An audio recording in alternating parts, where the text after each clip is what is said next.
What a difference a week can make. Last week we were prepping for the oncoming winter, getting ponds drained. This week the temperatures have been in the 60s and sunny. We've had a lot of nice warm fall weather. Cool nights below freezing, about 27 to 30 degrees, and then warm days. And that means that things laying around the pen are getting a little stinky. And here we have a moose head. Everybody's doing their scent marking on it. Denali just grabbed it from a cached area, and you saw Denali mark on it, Maya mark on it. Aiden's going to come over and sniff it, and he looked like he was going to try to scent roll, but got chased away by Maya. And again, Denali is marking the cache site where that moose head was cached, and he's gotten better at marking and scraping the ground and spreading his scent a little bit. He also, again, is doing a little bit of a face wipe here. He did roll on the moose, and so that made it a little bit odor, a little bit of an odor on his face, and he's just wiping that off there. So other than that, the wolves have their full winter coat. They're ready for winter, and again, these fall days are quite relaxing for them. They sleep a lot in the sun. You see Denali doing a little posturing towards Grizzer. Grizzer responds with a T1 tail, and then he marks the cache where the moose was located. In the background there, Aiden was again trying to scent roll on the moose, but it's hard for Aiden to really scent roll. It puts him in a vulnerable place. You can see him a little bit skittish there. He's trying to scent roll, but knowing full well that he's going to be on his back in a very vulnerable position, and Maya's close proximity to him makes him a little bit nervous.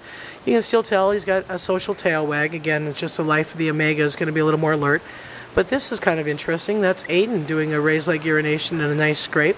So he's got some confidence. His tail's up. He's willing to mark and not have any concern about spreading his scent there. And Denali will continue to chew on this moose head, but it's getting pretty warm, and we're likely going to have to take that out and clean it. The ravens may eat it as well. One of the other things that we've noticed as we come into the fall here is that there is a little bit more intensity to Grizzer.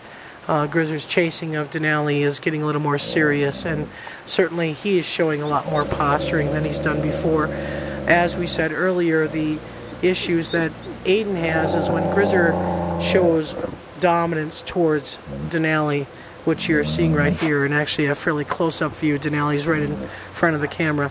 That can get Maya in a state of redirection towards Aiden, and so we are, watching that and trying to see if there's something that we can do to distract. But the reality is, that's the nature of dominant animals. And Grizzer is a fairly calm dominant animal. Again, Denali keeps trying to push into his face here and do a threat display, and Grizzer takes it all in stride.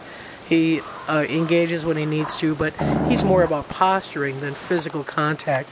He certainly isn't physically domineering.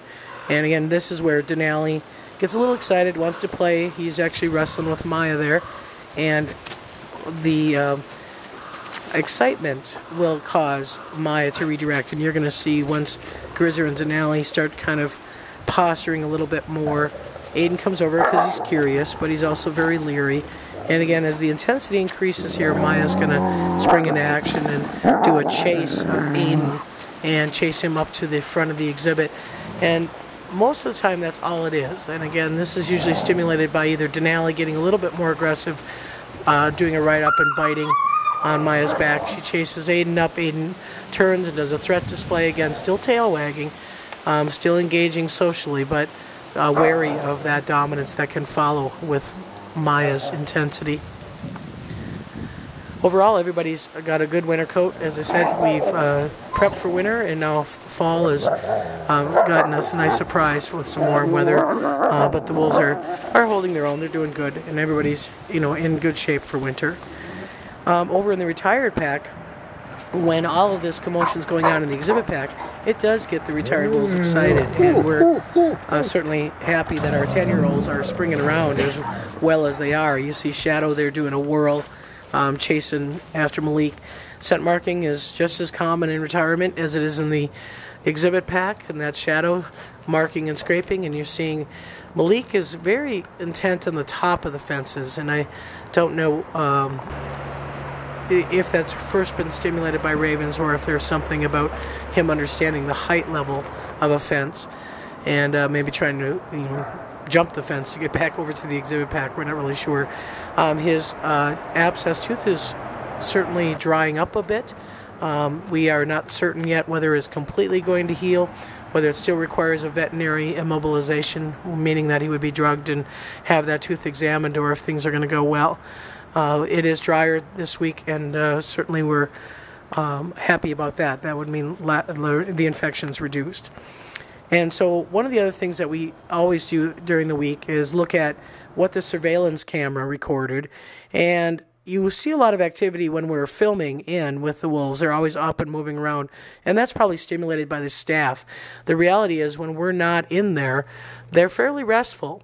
And again, I do recognize that we have a surveillance cam with no audio, so apologize for that. Shadows did a pretty good leap up to the top of the den, and he's going to start to howl, but unfortunately we have no audio with our surveillance cameras.